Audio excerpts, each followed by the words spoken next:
Broadcasting from an undisclosed location under a farm pond somewhere in the Midwest. Your host is Jim Crowley. This is Slickfish Radio.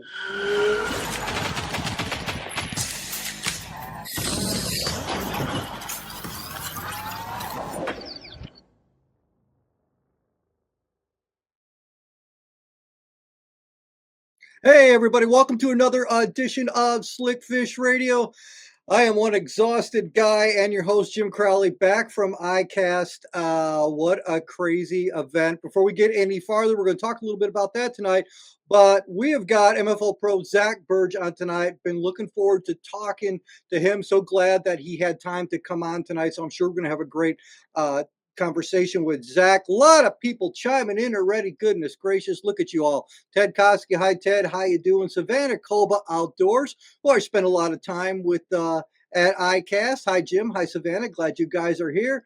Donald Haas back on. How you doing, Donald? Good to have you. For those of you who are going to be new viewers tonight, please chime in. Let us know where you're at. Looking forward to having all of you here. Matt Garsky is on here. Hi, Matt. Thanks for joining us. Goodness gracious, you guys are coming on quick. I love it, love it, love it. So glad you guys are here. First of all, I want to thank all our friends because we've got a bunch of stuff to get to. A little bit about ICAST. So make sure you all stay tuned to the end after we're done talking with Zack, because I'm going to show you a couple new things from ICAST that I actually have here tonight that I want to show you. We're going to be talking about some things. It was crazy, crazy, crazy fun. Probably the busiest of any ICAST I've had, and I've been to a lot of them, thank the good Lord. And this was a lot of fun. Vance Gordon just chimed on. There he is right there. Hi, Vance. How you doing, buddy? Jim and Rhonda Crowley. Let's go. Good to see you, Vance. Great to see you, buddy.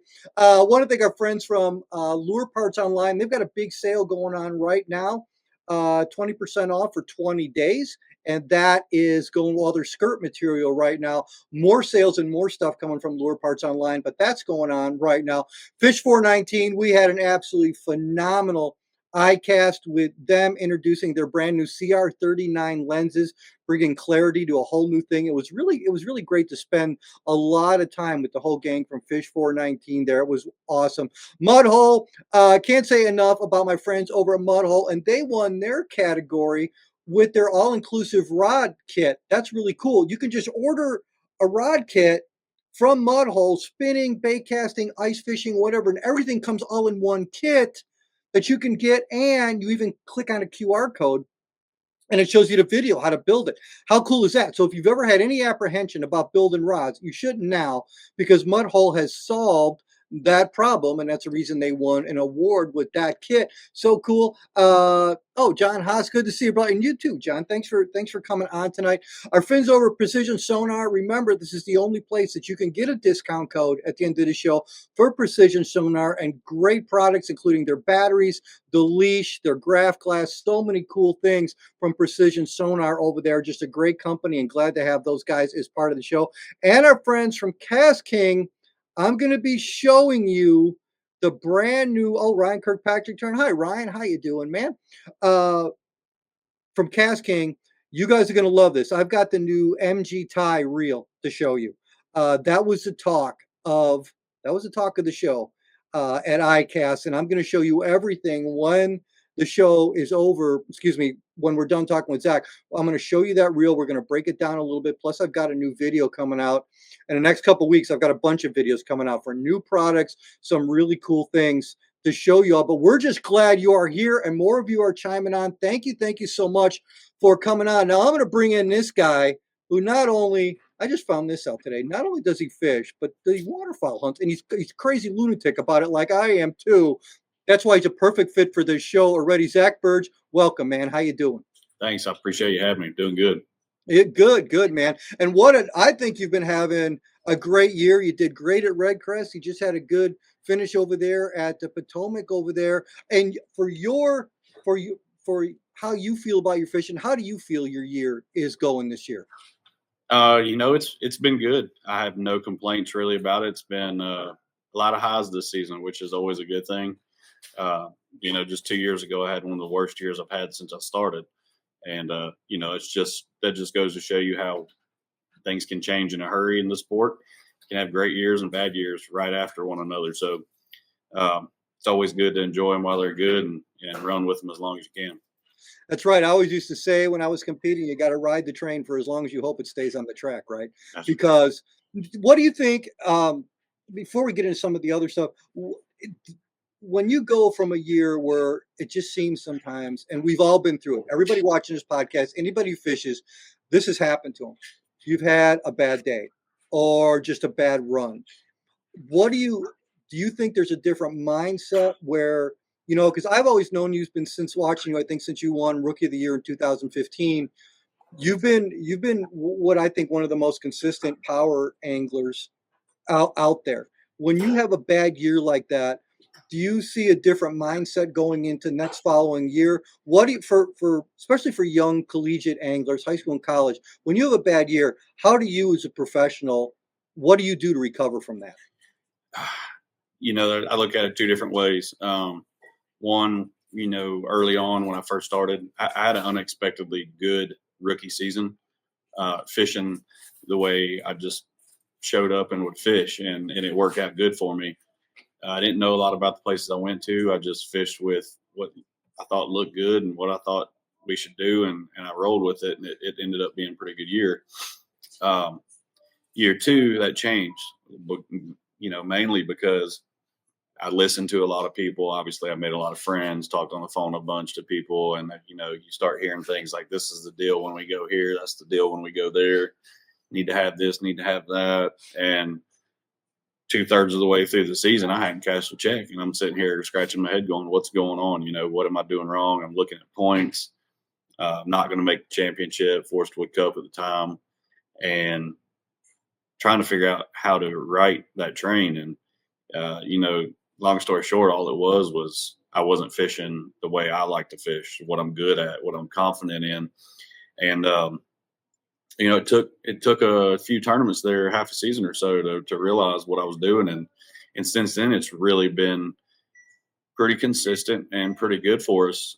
Really, since then I have no complaints. I feel like I learn a lot every year, and continue to try to learn a lot, and take in all the knowledge I can every day I'm on the water. And then you have years like 2 years ago, which was just seemed like an average year. I just one fish away from cashing a check, one fish away from making a cut, Yep. a big bite away from making heavy hitters.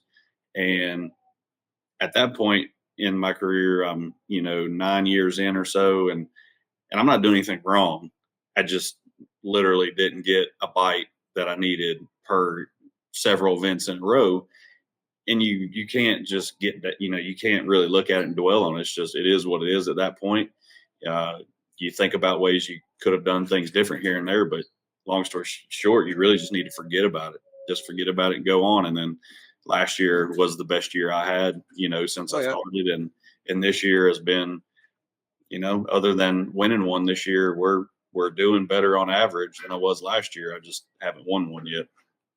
And like you said, that's yet. And I've talking to people throughout the years, and I've been doing this for over 30 years now. And when you hear somebody say, "Well, this has been a lucky day for me," or "I had a lucky week," or "I had a lucky season," I think the more that you are consistent, I think you learn, or it just comes naturally that you put yourself in a position to be lucky. I don't believe in luck so much as, yeah, it's just going to happen all the time. Yeah, sometimes guys will catch a big fish, sometimes they'll have a good day, but the more consistent you are, I think you put yourself in a better position for that. And on that bad year, did you just, it sounds like you actually ended up listening to more people than you ended up relying on your instincts. And once you went back to your instincts, that actually probably made more sense to you than everybody else did. Would you agree with that? Absolutely. I do agree with that. And, when you start making decisions on your own, and you start seeing positive changes and things working the way they should, then you quit second guessing yourself on Right. things, and everything else just flows the way it should. And at the end of the day, it's always better to do what you're confident in and what you're comfortable with, versus trying to force something somebody suggested was going to be the deal at a certain place we go to, or a technique that should have played a role when really conditions weren't, uh, right for it or something. And looking back after an event, when the dust settles and you're trying to figure out what I should have done different, it sits much better with me knowing that I made those decisions and it didn't work out versus, Right. so and so said I should go down, the bottom end of the lake, and that's where it's going to be won at. And I spent most of my time down there, but 2/3 of the checks ended up being cashed at the upper end of the lake. Yeah. Then that irritates me when I'm on my way home. Yeah, I can and I can relate to that. I remember one tournament years ago where I had an area that I was going to go because I practiced there, and I went, and this was a BFL tournament, and I went there, or I was going to go there, and then at the last minute, I was talking to somebody else, and I'm like, you know what, maybe I should try that and save that for later. I end up chasing a ghost, and the tournament ends up being one where I was going to go in the first place. And yeah, and that nothing aggravates me more than knowing what I should have done and doing something else. Because, and I think from what you were describing, and I'm talking to the young anglers on this one, and Zach might be able to phrase it better than I would, but when you start listening to other people, you end up fishing their fish instead of fishing your own. And when you do that, you set yourself up for failure because you're always second guessing what you should have done with your first original thought. Do you agree with that? I completely agree with it. I almost feel like it's almost certain failure, Yeah, because it's so hard to catch somebody else's fish. it is. You can have somebody essentially be in the boat with you, and they know exactly what cast to make, and you can be sitting 5 foot from them and not be able to line it up right or retrieve it the right way, or just do something off compared to what they're doing, and you literally not get a bite, and they wreck them. And when you're in a situation where it's a tournament and money's on the line, um, points are on the line, qualifications, things like that, your career is on the line. Yeah. In some scenarios, you don't want to be in that situation where you're relying on what so and so said or whatnot. You want to be doing what in your head is the right thing to do, and if it works, great. If it doesn't, that's on you. It's not on because somebody may have persuaded you to do something. Yeah, exactly. With that being said, how did you get? Who started you? Everybody has either their parents or their grandparents or something. When did you first realize that? Hey, I love this fishing thing. It's my parents. We were on the river in Arkansas about every weekend, a couple times during the week after school, and just fishing, having a good time and learning a lot. And every chance we had, we were either on the water there fishing or uh, hunting or something. And it's always been something that I enjoyed doing. I love doing, but it wasn't really ever anything that I thought I could make a career out of. Obviously, I loved watching the guys on TV at the time and tournaments on Saturday mornings and all that. But I never pictured myself doing it, honestly, until college. When I got, because we didn't have it in high school when Hmm. I was in high school, and it wasn't a thing really then. Um, College, on the other hand, was different. It had been going for a little bit. It's kind of what I felt like was maybe not its peak, but it had some absolute phenomenal guys fishing at the time, and a lot of schools had really good teams. And um, I say it all the time, college fishing is what got me through college, because I wouldn't have went probably, and I wouldn't have made it through school if it wasn't for that. So I did get a degree, and I got that out of the way, and I got to fish and win a national championship at the same time. So Awesome. really, when that happened, that's when it kind of was like, you know what? Because I had people start calling me at that point, and That's a when good position to be in. I started to get phone calls, then I started thinking, no, hey, this is something that I might have a shot at. Don't get me wrong. I went to work, had a career lined up that, I could have done for 20 years, 25 years or so, and retired and had a great retirement and, lived a good life, but, like a year in, I was fishing the, Rayvacs at the time. I Hmm. qualified to fish FLW Tour, didn't have the money to pay for it. Didn't know how I was going to do it, but I was qualified to fish it, committed to it. And I had a Rayvac championship coming up like, I don't know, a month or so after I figured all this out, and I already committed to fishing it. I told my boss, I talked to him, and he's like, "Man, I can let you buy a week of vacation." So that gave me 3 weeks of vacation where I was Mhm. working, and when you do all the math on it and days, travel days, and showing up to the event to fish, and then turn around and get right back home and go back to work, I would have not had a day to practice, and I would have barely had enough days just to travel there and travel home fishing the tournament exclusively. And when you go to gamble that kind of money on an event, you don't want to do it that way. You want to do it Sure. the right way. And ultimately, I turned in my 2 weeks notice, which I Wow. was 22 at the time, I think, something like that. Which I had plenty of time, to go back to work if I needed to. And Sure.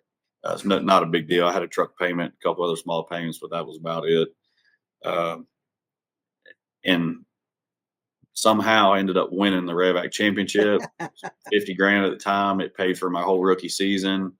Had a great rookie season, and it's kind of just spiraled into where it is today. I would by no means would I tell anybody that was a younger guy or gal watching and wanting to do this for a living, Yeah. do not walk away from a six-figure income at that age Yeah. with basically you can do whatever you want with your career at that point. Don't walk away from it because you might win a tournament. I did it and somehow got lucky. I could do it 99 more times and I'd probably fail at it 99 more times before I win again. But, I feel like everything in fishing, wins and AOIs and all that stuff happens for a reason. They happen when the time's right. Yep. They do happen when you least expect it, I feel like, too. And that's just kind of my odd but lucky story that kind of got me to where I am today. And like we said earlier, I'm riding this train as long as I can. Yeah, I think God had a different path for you, and He pretty much stopped it right where He didn't want you to go, and definitely put you on a path that you've been really really successful with. One thing I want to cover before we get into some lures and stuff like that. Now I want to cover this, and then we'll take a little break, commercial break, and get back to it. But noticing, looking back over your career on your resume and looking back through other stuff, one thing that I've noticed with you is your longevity with the sponsors that you're with. You seem like you have a really good relationship with a lot of those companies and the same companies. For instance, Basscat, Zuri, things like that. Both phenomenal companies in their own right. But can you talk a little bit about that relationship building? Because I still every once in a while I still hear guys say, I even heard at ICAST this week for some of the younger guys, well, yeah, this is going to be great. And if I do this, and I'm going to get this sponsor and get that. And they think that fishing is always the biggest part of it. Now, at your level where you're at, that is the biggest part of it. But there's still that relationship building that needs to occur with those companies for longevity. Can you talk a little bit about yours? Because you've developed some very, very, very strong and positive relationships with some companies. Yeah, you're exactly right. I I do not like I don't like jumping around. Right, I me don't neither. I don't Yep. trade. I don't go from one sponsor to the other or try my absolute hardest not to go somewhere if I don't have to. I strongly believe in building a relationship with the company, Mhm. owners of the company or whatnot, depending on how big the company is and Yep. or your bosses within the company. Building a relationship with them, getting to know them on a personal level, not just a business level, and that way you can have conversations. You can talk to them Yeah. like you're comfortable, not like, oh my gosh, my life, my job is at jeopardy here if I don't do this or I don't do that. I can call them up and say, hey, I did this and I did that. Curious what you think about it. What more can I do for you? Things like that, and even just little piddly things. It goes a long way. And you know, I, I look at my deals as I want to get in with somebody that I feel like I can make a long term relationship with. I can run a long time with. Yes, you do hit hiccups down the Mhm. road where things just don't work out. Not necessarily on a personal level, but just from a business standpoint. Sometimes there's things change, employees within a company change, and then you're out of a job Yep. all of a sudden, not because you did anything wrong, but because a new team came in and they brought their team with them to replace you or something. And unfortunately, from our standpoint as an angler, we can't control that part of it. Like there's nothing I can do if a new marketing team comes into a company and takes over and they want to bring their whole team with them. Mhm. All I can do is offer what I can offer in the years that I've been with the company before that. And if they want me, they keep me. If not, I've pleaded my case, and sometimes we have to go somewhere else. Um, those are the unfortunate ones. But I've been with Mercury for a long time. I've been with Yep. Bascat for a long time. I've been with Yozuri for a long time now, and all three of those companies, for the longest part of them, the people that I've worked with, Yozuri and Mercury for sure. I've had a really good relationship with everybody, and I look forward to many more years with them. I hope. I feel like I know them on a personal level and can communicate when we need to, and I just that's what I look to build off of. I'm not in it to get a 1 year deal with somebody Right. and then be done with them the next year because the company's not as successful as they wanted it to be, and they can't do it anymore or just doesn't fit for us anymore. I look at it going into it as, hey, I know the reputation of this company. I know the product. I love the product already. And then when we can work together, it's even that much sweeter. It's that much better. I use the products that I'm pushing, and the consumer looks at that too and says, all right, this guy's talking about a product. I believe it because he's actually using it. He actually knows about the product. 100%. And that's 100%. what everybody really wants to see, Yep. and I just feel like that's the best way to approach it. Um, and if those options aren't there for me, I'm not going to I'm not going to do business, Yep. otherwise. It's just how it is. I'll figure out a way to do more work at home and make some money and not have to worry about it at that point. Yeah, and you and I keep saying this back and forth, but a lot of obviously our philosophies are the same. I want to reiterate something you said, and anybody listening, whatever platform you see us on, I want you to remember something he said right here. Zach made one comment that I believe in. He made a lot of comments that I believe in, but one of them was, I'll talk to these companies and say, hey, what else can I do for you? What can I do for you? And the strong relationships that I have with the companies, once you build those relationships, there's a couple things that happen there. One, it always has to be a productive two-way street for both. You have to 100% believe in the products that you're using. That's how it's going to be good on your end. Then that company has to understand that you're willing to go that extra mile. A good friend of mine in a business years and years ago, Larry Ladowski, told me always under promise and over produce. And what you were saying right there is, what can I do for you? What else can I do for you? That is things that sometimes sponsors don't always expect, but they sure as heck appreciate. And when you do that, like Zach's doing, that helps build that relationship for longevity. I'm in the same boat. I don't like switching companies. I hope the ones I have now, I hope I stay with them till the good Lord says I'm not going to do this anymore. I love the people that I'm working for and with, and it makes a big difference. Vance Gordon just came on. Zach's pretty stellar on the Mississippi River. How does he try to break down that type of fishery? We're going to talk to Zach about that, Vance. Right after that, I just wanted to make sure that people knew that, because that sponsorship relationship is really important. And on top of that, it also reflects exactly what he said to the customer base. When people know that you are authentic and you 100% believe in and use what you do, you won't have to sell anybody anything.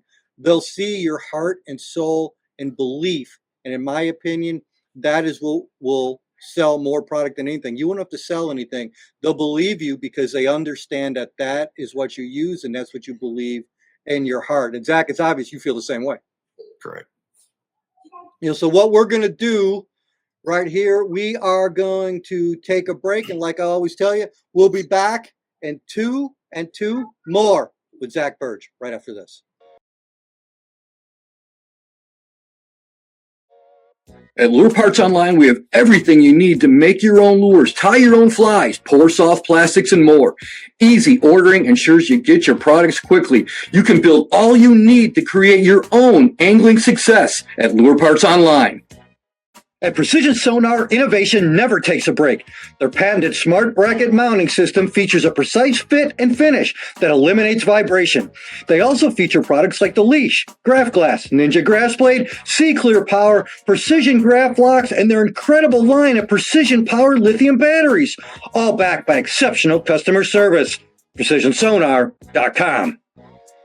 Cast King, fueled by innovation through novel concepts and ingenious designs, markets directly to consumers with unprecedented cost-effective e-commerce practices, cutting costs by 30% more on average. Cast King empowers anglers of all skill levels to achieve things never thought possible. Find out more at CastKing.com. Independent, family-owned, and built on biblical principles, Fish 419 is dedicated to its customers. We believe that outdoor activities, including fishing, bring family and friends together. We provide quality products at realistic prices with superior customer service. Check out our trending styles now at fish419.com. Mudhole is your number one source for custom fishing rods. Mudhole is the world's largest supplier of rod building supplies, information, education, and instruction. The best components and brands you trust, including MHX, CRB, American Tackle, Pro Products, Fuji, AFCO, and more. It's easy to build your own fishing rods at mudhole.com.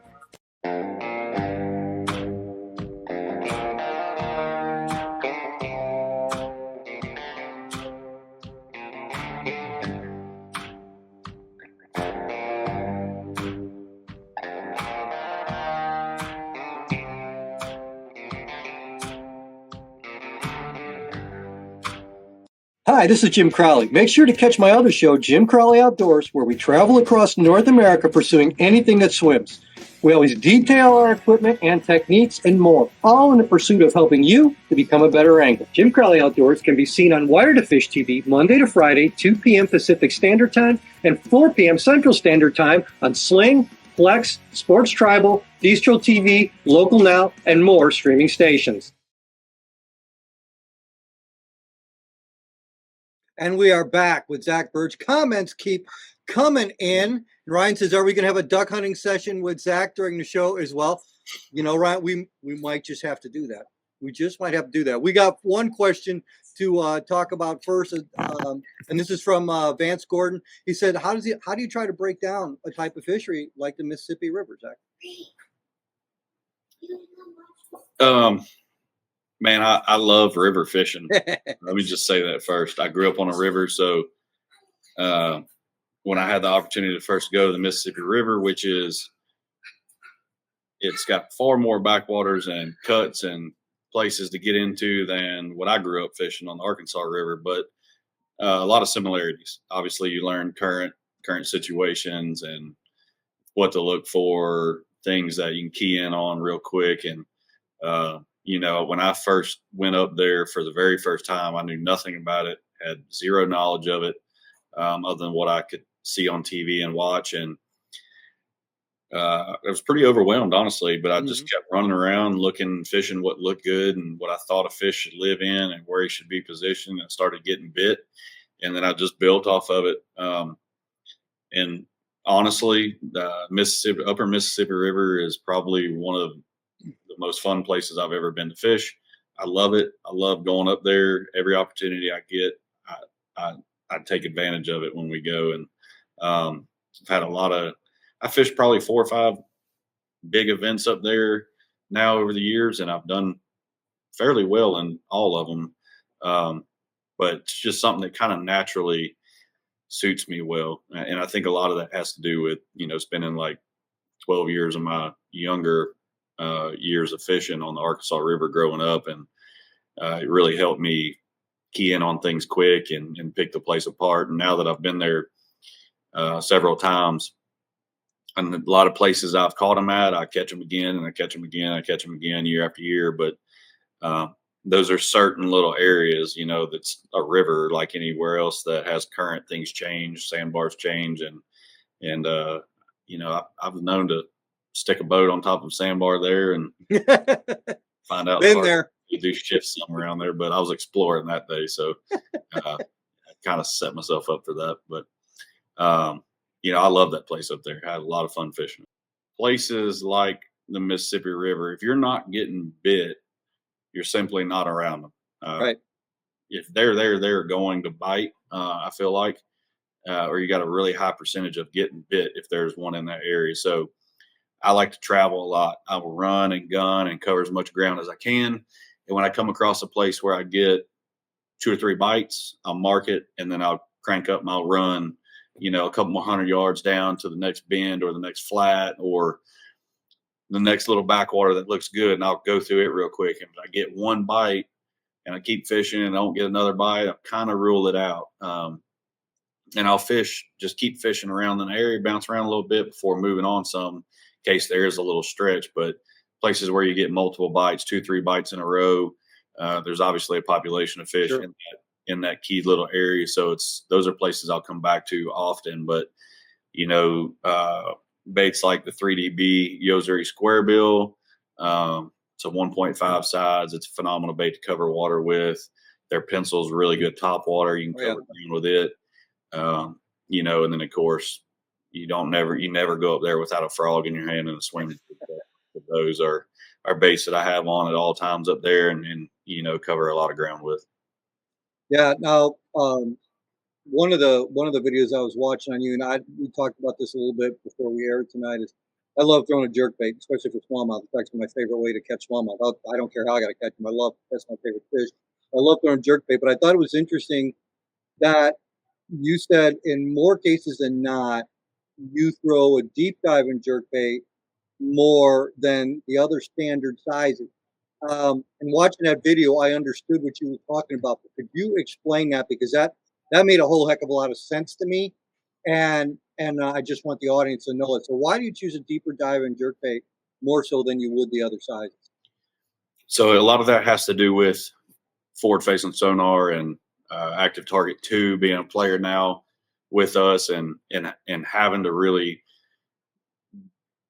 utilize it a lot the past few years. And not so much the fact that it gets down deep. It's more the fact that it dives quick. It dives hard. It's got a sharp pull to it. It gets down quick, and getting down quick is the biggest key, because if I'm sitting here fishing down a bank and I look out and there's, a pair of fish in front of the boat and they're swimming left to right, it's like shooting a mallard coming in or something, or a dove.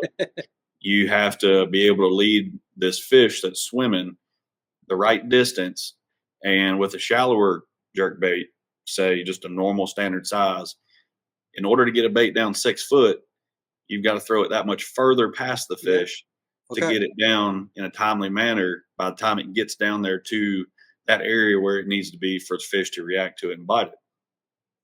I can make the exact same cast with a deep diving one, but I only have to throw it 4 or 5 foot past it.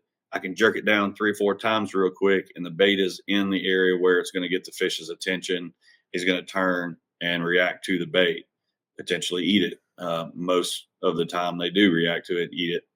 Whereas with a shallow diving one, I could not get my distance just right, and I can get the bait not down enough to him quick enough to where the fish is going to react, because he's already swam too far. What is your favorite? While we're on this right now, what is your favorite duck to hunt?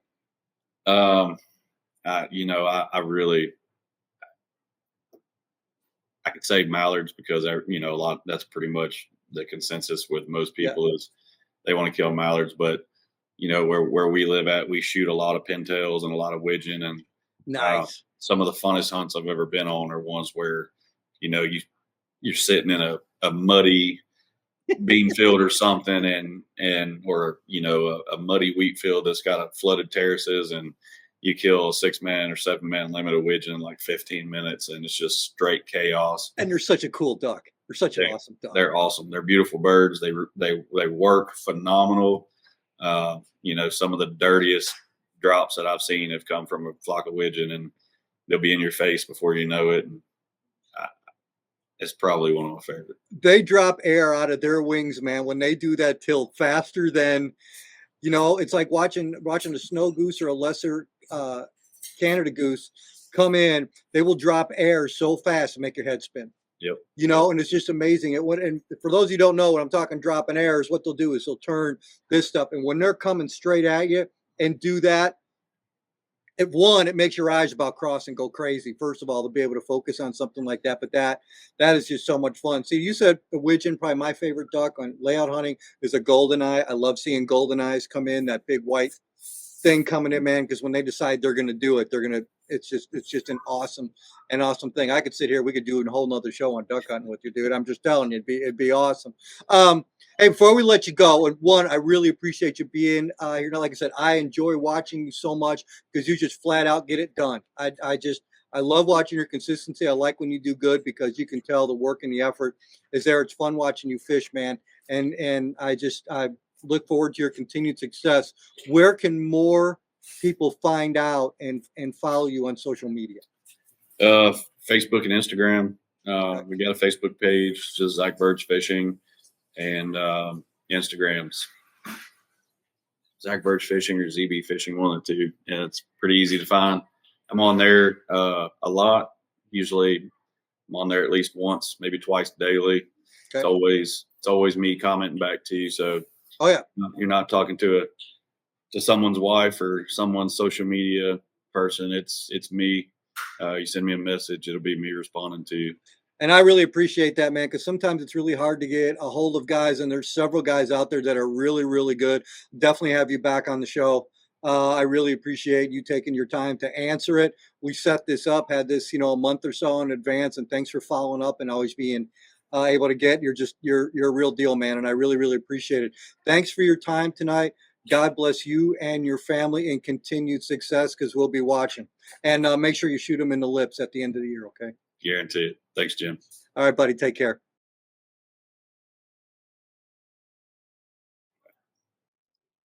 Zack Birge. What a great, I was looking forward to talking to him. And once I found out he's a duck hunter too, I'm like, hey, that is awesome. So glad that Zack was able to join us. Thanks all of you for coming on tonight. We got some cool stuff. I want to show you something. One of the things that I cast this year that was really popular were the dice baits, right? You can see them right there, but anything fuzzy is what we're calling them. Anything where you can stick strands on, and this happens to be a little dice bait that I made. But just make sure that you know that we have all the stuff at Lure Parts Online where you can make your own dice baits, where you can make your own fuzzy baits.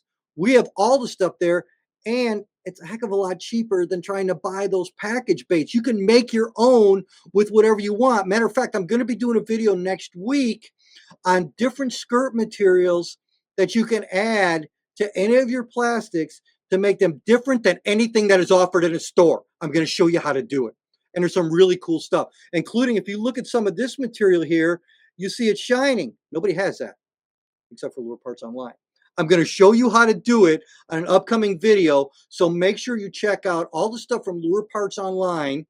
Okay, our Bass Academy lineup, because we actually offer the dice baits. There's a video that goes with it, how easy it is and how cost effective it is to make these baits and make them better than anything that's offered in the store. Plus, I'm going to be showing you how to do that with other plastics coming soon. For Lure Parts Online, if you want a discount code, put in this code right here, YouTube10. Also remember, anytime you order from Lure Parts Online, if you order $150 or more, it's free shipping. If you order before 1 o'clock every day, it gets shipped the same day. We want to make sure that you get everything and anything you need to build better baits. We're also going to give you free shipping if you spend over $150. And with that code right there, YouTube10, you're going to save another 10%. If you follow us on TikTok, I'll throw another 10% discount code your way. Build better baits. Give yourself something to make things that the fish have not seen. Only place to do that is Lure Parts Online. Fish 419. As I said, we had a great eye cast. Check out all their styles. I think it's like 15 different styles of sunglasses, men's and ladies. And check out their new CR39 lenses and the Slickfish Signature Series models of mine. All of them right now, there's a sale going on, but you put in that code ThanksJC at checkout, you get 15% off. And most of the sunglasses range from $39 to $49. Best polycarbonate lenses, in my opinion, in the industry. And I've been wearing them for 10 years. Go to fish419.com, put that code in. Thanks, JC. You get 15% off. Our friends over at Precision Sonar. You ever want to look about how great customer service is? Why don't you Google Precision Sonar? Okay. Everybody over there fishes all their quality products over there. Best graph mounts in the industry. This is like the third year, something like that. Then I'm running their graph mounts. Phenomenal. I've never, ever had an issue. Their graph class, their Ninja graph plate, their line of Precision Sonar, Precision Power batteries. How about the leash? You guys have seen stuff on the leash that keeps your outboard engine where it's supposed to be in case you hit something with your high-powered engine. There is no better insurance for that engine to keep it where it's supposed to be than the leash. The only place you're going to get a discount code for them is right here. 10% off at Precision Sonar. Put in the code PSJC10. You get 10% off of quality made in the USA products by people who fish and love serving other anglers. That's Precision Sonar. Now for Cast King, I do have something really cool to show you. The talk of the show was Cast King's new reel. This is the MGT. It's a magnesium frame, the only true titanium spool. This thing weighs next to nothing. I think it's like 6.7 grams. It's crazy. The entire reel weighs 5.1 ounces. Because of that titanium spool, you can now throw lures as light as 1/16 ounce, but you've got drag of up to 18 pounds. So you can cover lures from as light as 1/16 ounce up to your heaviest technique. Check out this oversized star drag on here. How incredible is that? Bigger handles on here. This magnesium frame, 7:2 to 1 gear ratio, 9 + 2 + 1 ball bearings. I got a couple high-speed ball bearings in there. All magnesium frame. This, in my opinion, at this point right now, is the best reel that Cast King has ever produced. They combined BFS with like their Kestrel reel, which is also one of their top sellers, and their MG12, which was crazy good selling last year and this year. Combine the two, and you've got the new MGT. This reel is incredible. It's on sale now at Cast King, but I'm going to throw this in for you too. I'm going to give you another discount code. They also have new tackle bags and their tools. Some of their new tools right now at ICAST were phenomenal, what people were saying about them. And I think right now, if you get the new MGT reel, I think you get a set of titanium pliers with them. How cool is that? And I'm going to have you use that discount code. Use that discount code JCKKAF10 whenever you get anything from CastKing.com, and you are going to be able to save 10% off there as well. Well, I'll tell you what, had an absolutely awesome show tonight. I really appreciate all of you being on. As always, we got another great show coming up in a couple weeks, another very, very cool guest. We got some awesome ones lined up. I want to thank Zack Birge again for being on the show. So great to talk to him. Wish him continued success. And all of you who chimed in tonight, from either live here on Facebook or on the rest of our platforms on Wired to Fish TV, all 12 stations there, Roku, Fire TV, Amazon Music, iTunes, and Spotify. God bless you all. Thank you so much for joining us. I'll be on Facebook here in just a little bit, answering some questions. Thank you so much for chiming in. Thank you so much for being here. God bless you all, and I hope you have an awesome rest of the week. We'll see you soon.